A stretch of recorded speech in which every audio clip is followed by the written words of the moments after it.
with the MRC RAS2 for tibial anterior, the gastrocnemius, and the other proximal muscle was 4 per side, 4 per 5 in MRC score.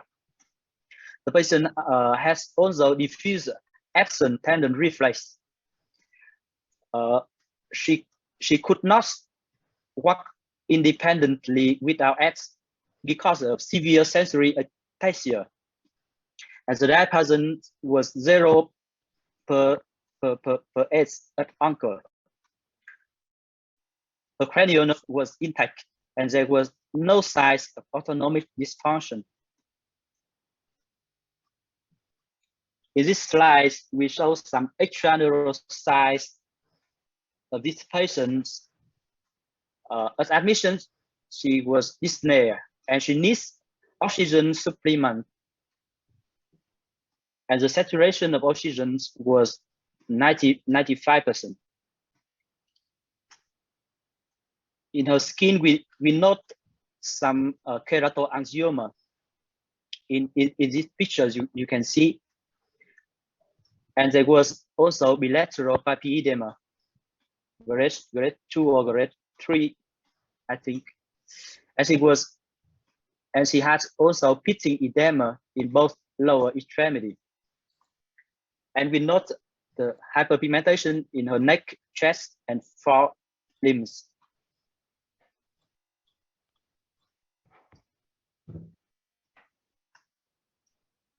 So at the beginning, we talked about the diagnostic, clinical diagnostic, a typical CIDP with or the hematologic disorder or systemic disorder or a paraneoplastic syndrome or infection.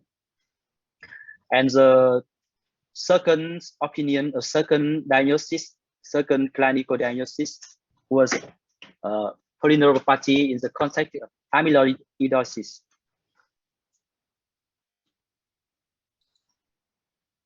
Should we stop there, do you think? Okay. So I would like to hear your comment now. Yeah. Okay. Happy to discuss it. Can we just go back to the beginning, and I'll just run through what your clinical details are. So we have a 55-year-old lady who presents with numbness and weakness over 12 months, and then she's got these other medical problems: pulmonary hypertension, query cause. She had a stroke, and she has this thrombocytosis, but the bone marrow was normal. But it does imply that there is obviously an underlying systemic disorder. And then she's on aspirin, hydroxychloroquine, presumably, and sildenafil for the pulmonary hypertension. So there is a patient with neuropathy, but there are other things going on in the blood and in the lungs. So that's always a bit of a concern. Go to the next slide. Okay. This pigmentation, I always worry about pigmentation because it implies either there's some sort of paraneoplastic process underlying the neuropathy, and maybe we may be able to see some pictures, but there are other conditions with neuropathy which can give you hyperpigmentation we can talk about. And then the neurophysiology, which we'll come to. Let's just focus on the clinical signs, all right? Next slide. And then, so there's weakness distally more than proximally. There is weakness around deltoid. Absent tendon reflexes. So there is an underlying diffuse neuropathic process, whatever it is. And then you have the sensory ataxia, which implies large fiber dysfunction or the posterior columns. Now, tell me, I've never come across this diapason. What does that mean? It's something that's new for me, so educate me, please. Right? Sorry, this was from French, so I don't know what's about in English, but I think it's the vibrator sensation. It's a deep sensation for the patient. All right. Okay. It is a vibrator. Okay. Yes. Cranial nerves intact and no autonomic dysfunction. I mean, autonomic dysfunction is a very important handle when you come to neuropathy, because there are only 3 or 4 causes of autonomic neuropathy plus peripheral neuropathy, and that's diabetes, amyloid, or some sort of paraneoplastic process. There aren't many other things which give you that combination, all right? So that's an important negative. So we've got weakness, we've got sensory involvement, large fibers, and we've got proximal and distal. So this is more than just some length-dependent neuropathy. There's something else going on which may be involving the roots because you've got proximal weakness, all right? There was no pain, because pain always makes me worry about vasculitis, and it seems very symmetrical in that sense. There's no degree of asymmetry or small fiber dysfunction with pain, which would be against amyloid as well. And again, no pain would take you away from vasculitis. Okay, let's go to the next one. And so there is, sorry, so there's a papal edema. Now, is this papal edema related to the respiratory disorder? I mean, has she got hypercapnia, or is this a marker of some other more systemic disorder, which is giving you the papal edema, the edema? The keratoangioma is a marker for a particular condition, and so this is a very useful sign. And then we've got the hyperpigmentation. So we've got neuropathy, we have edema, we have keratoangioma, we have hyperpigmentation, and it's leading to a specific diagnosis which could include all these things, including the thrombocytosis, all right? Okay. Okay, what's next?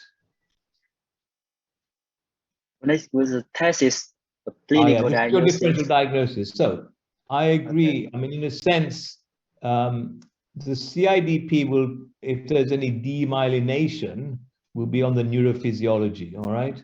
Okay. There's a systemic disorder. I'm more inclined to think about a hematologic disorder because the platelet abnormality. Paraneoplastic is definitely there.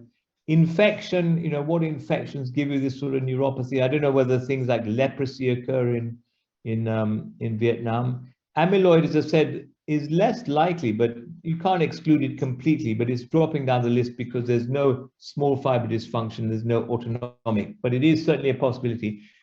And the important about amyloid, whether it's genetic or hematological, i.e. AL or hereditary, is that it is potentially treatable. So those are important things. And so there's one other condition which would also you need to think about in somebody with neuropathy plus skin changes plus edema, and that's POEMS really. But we can work our way through that. But it's there in that differential of atypical CIDP with hematologic disorders. All right. Okay, let's move on.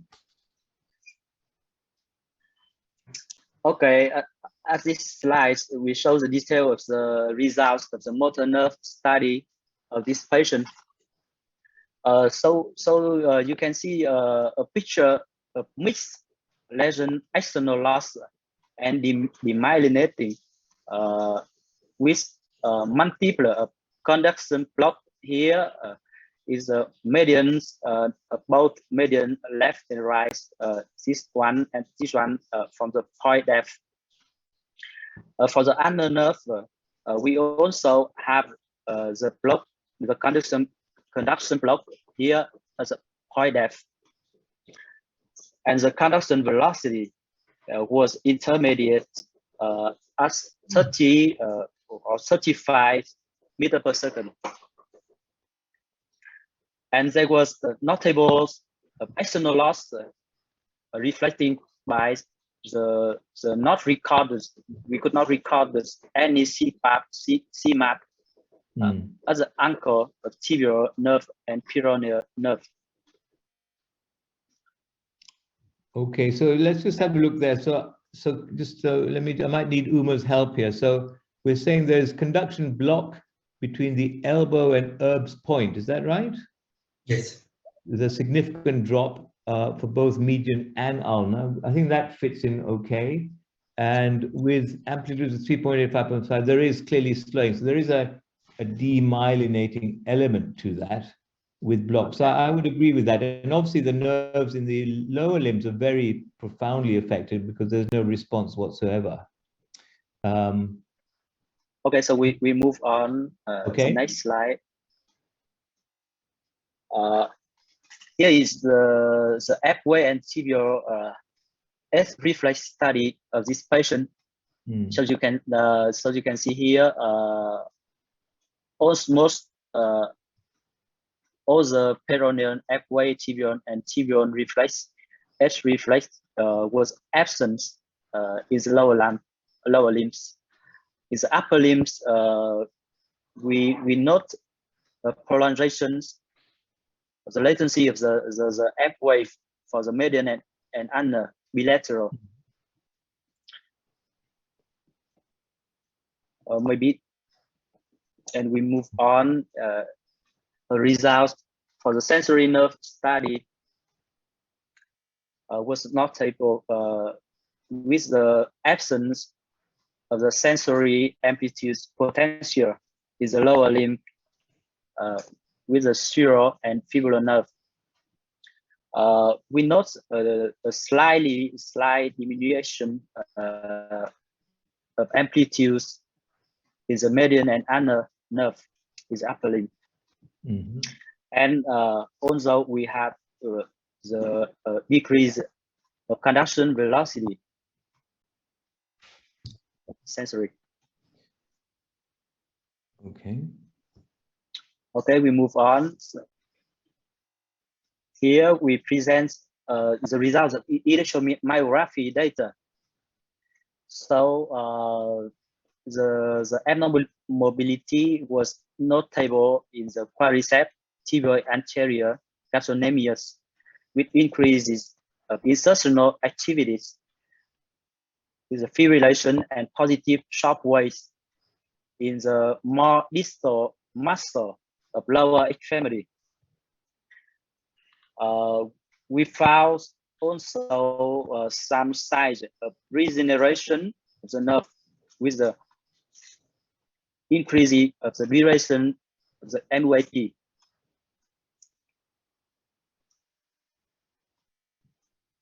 Okay, do you want to comment in this slide or we move on? So I mean, in summary, what we have is a demyelinating neuropathy. There's clearly slowing, particularly in the upper limbs with block. And then you've got obviously evidence of axonal involvement because you've got all this denervation going on as well. So it's mixed axonal plus demyelinating, but the major pathology would have been demyelinating with axonal loss. I think that's the way I would look at it. And the prolonged F waves in the upper limbs, the F wave in the lower limbs, difficult because you don't have any responses. In the upper limbs, the prolonged F waves would indicate perhaps there is also root involvement, to my mind, the way I would think about it, really. So it seems you have a radicular neuropathy, which is demyelinating with axonal loss. That's how I would summarize the neurophysiology. I don't know if anyone else, or Uma, you want to comment on the neurophysiology? How would you summarize what we're seeing? I agree. Yeah. Except that maybe, I'm not sure whether I'm over reading it, but it does look like a fairly diffuse slowing. Yeah. Both distally and proximally. So that may be relevant to the subsequent diagnosis, I think, from the discussion that's come out so far. Okay, so we move on to the next slide. Yeah. So here we present laboratory some results of laboratory tests in the CSF analysis show a hyperprotein at 2.9 gram per liter and a hyperleukocyte at 340 lymphocytes is 95%. So that's very concerning, really, isn't it? I mean, I would be concerned by the 340 lymphocytes. So this is not anything like typical CIDP. And so then you're really going to be wondering about lymphoma. You're going to be wanting to do cytology on those in that CSF. And so I think this brings it more together with an underlying hematological problem. But clearly this is also, it could be inflammatory.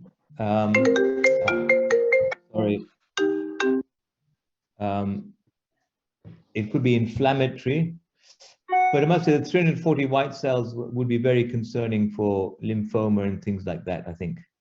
And then the kappa free light chains are high, lambda light chain very high. very high. Is there a kappa lambda free light chain ratio? Because that's also important. But so clearly we're moving towards something going on in the hematology section and the bone marrow, plus this neuropathy, all right? Okay. So there was also IgA lambda peak is immunofixation. Okay, yeah. okay.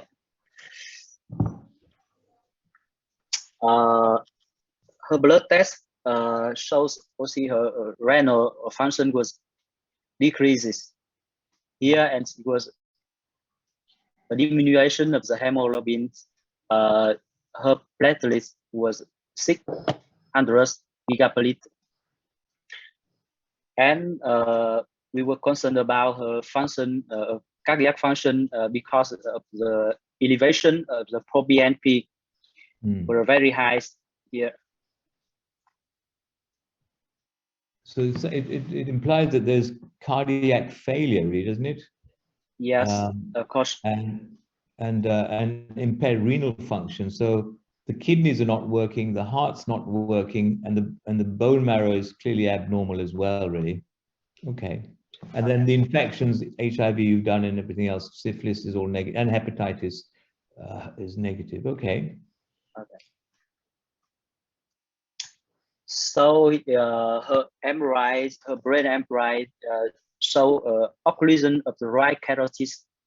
Here you can see, and some chronic gliosis due to ischemic shock, temporal parietal lobe.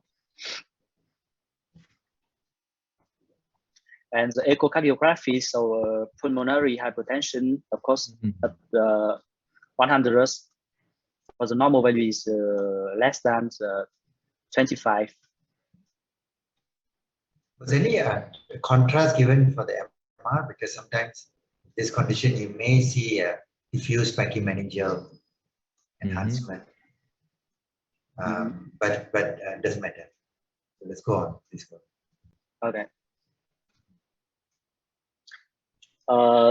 So the chest X-ray shows the bilateral pleural effusion. Here you can see, and some of the osteosclerosis is the lumbar spine. Here you can see, and there was also the lesions. The similar lesion is the bone, cranial bones, and the costal.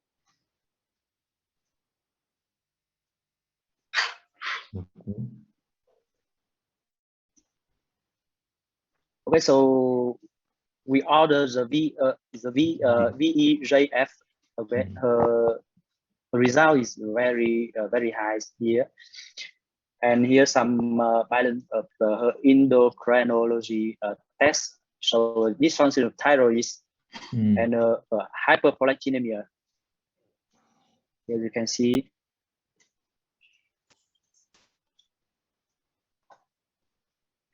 Okay, so she's going towards the whole POEM syndrome, isn't she? She's got polyneuropathy, no obvious organomegaly, endocrinopathy, membrane protein, and skin changes with the angiokeratoma and the hyperpigmentation. Now, the question, I suppose, is, and I think I don't know the exact answer, but I think the pulmonary hypertension is also probably all related to this process of VEGF, as is the edema and papal edema. I think everything would be under the rubric of POEMs, really. So I'd be interested to see what other people think about this, or whether they've seen pulmonary hypertension as part of POEMs. Uma, have you come across that? Yeah, not specifically pulmonary hypertension, I must say. But the edema, yeah. But I think it'd be worth looking up. But I think it must be part of the whole process. If you use the unifying diagnosis in a 55-year-old lady, I think you have to say that this is all part of the same process of POEMs, of VEGF, in that sense, really. And the importance of diagnosing POEMs is that, again, you are able to treat it, which you're going on to next, I think. Okay. So after the multidisciplinary consultation, the patient was treated with systemic chemotherapy. We decided to use bortezomib or velcade azidose, and dexamethasone glucocorticoids, and some medicine for symptomatic treatment.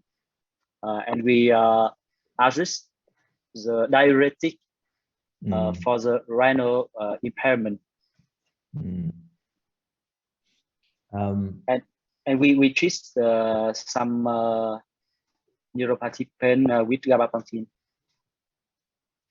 And so the other question, I suppose, is whether one would consider bone marrow or stem cell transplant here, really, as part of treatment. Okay. What about that sclerotic lesion in the bone? Do they want to give radiation to that? Well, I think there were multiple lesions, weren't there? Oh, I see. I thought it was one. I think there are multiple lesions. Is that correct, Dr. Thiru? Yes. It is manipulation of the cranial bones, the costal, and the spinal. So we decide to systemic chemotherapy. Yeah. Okay, carry on.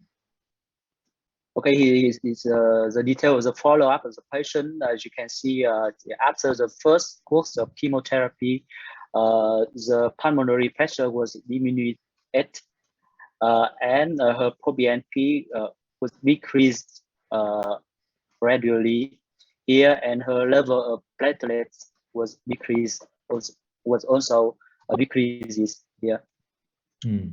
So there is a response to treatment. It's interesting that the pulmonary pressure is also reduced, which again implies that the process is all linked into the same underlying pathophysiology. Did you measure the VEGF again? Did that come down?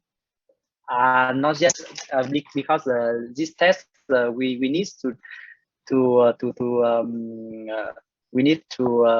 take to the other country for perform this test. I understand. So it's difficult. It's not straightforward. It's not easy. Okay. Well, that's fine. It'll be interesting. It's more academic. No doubt it will go down. So I think the response to treatment would imply that the pulmonary hypertension was all part of it. And it'd be worth looking that up. All right. Okay. Okay, great. Good. Very nice case. Yeah, no, I mean, POEMS is one of these conditions that you have to keep in your mind. So anyone who has CIDP, who doesn't respond to treatment, or has a lot of edema, or CIDP with pain, always think about POEMS, all right? Always think about POEMS, because that is really the catch that you will come to. And we've all been caught out by it, because the other changes may be very subtle. And the other point is the IgA lambda. Lambda is always bad. You know, lambda is the most common paraprotein for POEMS, okay? So I think it always sort of raises red flags when it's a lambda, I think. But the clue all along, I think, was the thrombocytosis, because I've had one previous patient similar, and everyone ignored the thrombocytosis, and in the end, he turned out to have POEMS as well. So I think that's always an important clue. Look at the simple tests, which may give you an idea. All right. No, that's a very nice case. Well presented. Thank you. Thank you. Thank you, Dr. Marty. Thank you very much, Dr. Umapati. Okay, thank you. Sure. So we move on the next case from Dr. Tuấn. Okay.